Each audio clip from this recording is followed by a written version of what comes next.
नेर तालुक्यातील ग्राम महसूल अधिकाऱ्यांच्या अन्यायकारक निलंबन निषेधार्थ व विविध मागण्यांसाठी यवतमाळ येथील पोस्टल ग्राउंड येथे शुक्रवार दिनांक 3 जुलै रोजी विदर्भ पटवारी संघ यवतमाळच्या वतीने एकदिवसीय धरणे आंदोलन करण्यात आले।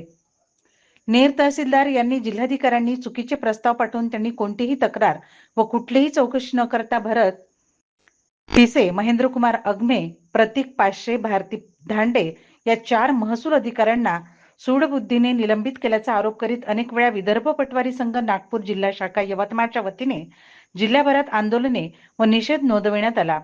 मात्र प्रशासनाने या संदर्भात कुठलीही दखल न घेतल्याने शुक्रवार दिनांक 3 जुलै रोजी यवतमाळ येथील पोस्टल ग्राउंड येथे एकदिवसीय धरणे आंदोलन करण्यात आले असून जिल्हा प्रशासनाने अन्यायकारक झालेल्या 4 महसूल अधिकाऱ्यांचे निलंबन तात्काळ मागे घ्यावे। नेर तहसीलदारांतर्फे ग्राम महसूल अधिकारी संवर्गावरील विनाकारण होत असलेल्या अन्यायाची चौकशी करून कारवाई करावी, तसेच जानेवारी 2026 चे वेतन अदा करावे आणि यापूर्वी जिल्ह्यातील ग्राम महसूल अधिकाऱ्यांवर करण्यात आलेल्या कारवायाबाबत सकारात्मक निर्णय घ्यावा व जिल्ह्यातील ग्राम महसूल अधिकारी संवर्गाच्या अनेक वर्षांपासून रास्त व प्रलंबित मागण्या पूर्ण कराव्यात।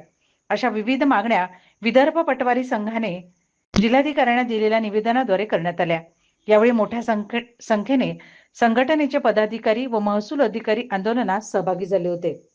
आज विदर्भ पटवारी संघ जिल्हा शाखा यवतमाळच्या वतीने एकदिवसीय धरणे आंदोलन संपन्न होत आहे। माननीय जिल्हाधिकारी यवतमाळ आणि माननीय तहसीलदार नेर यांनी जी आमच्या जिल्ह्यातील जिल्हाध्यक्षासह इतर 3 ग्राम महसूल अधिकाऱ्यांवर अन्यायकारक निलंबनाची कारवाई केलेली आहे, त्या कारवाईचा निषेध म्हणून आज एकदिवसीय धरणे आंदोलन संपन्न होत आहे। पुढची भूमिका काय राहणार आहे तुमची? जर जिल्हा प्रशासनाने आमच्या धरणे आंदोलनाला सकारात्मक प्रतिसाद दिला नाही तर पुढची भूमिका आमची DSC टोकन जमा करणे, जिल्ह्यातील सर्व ग्राम महसूल अधिकारी दिनांक 7 रोजी DSC टोकन जमा करून संगणकीकृत कामकाजावर बहिष्कार टाकतील।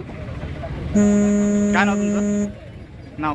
मी बाळकृष्ण गाडवे, केंद्रीय अध्यक्ष विदर्भ पटवारी संघ नागपूर।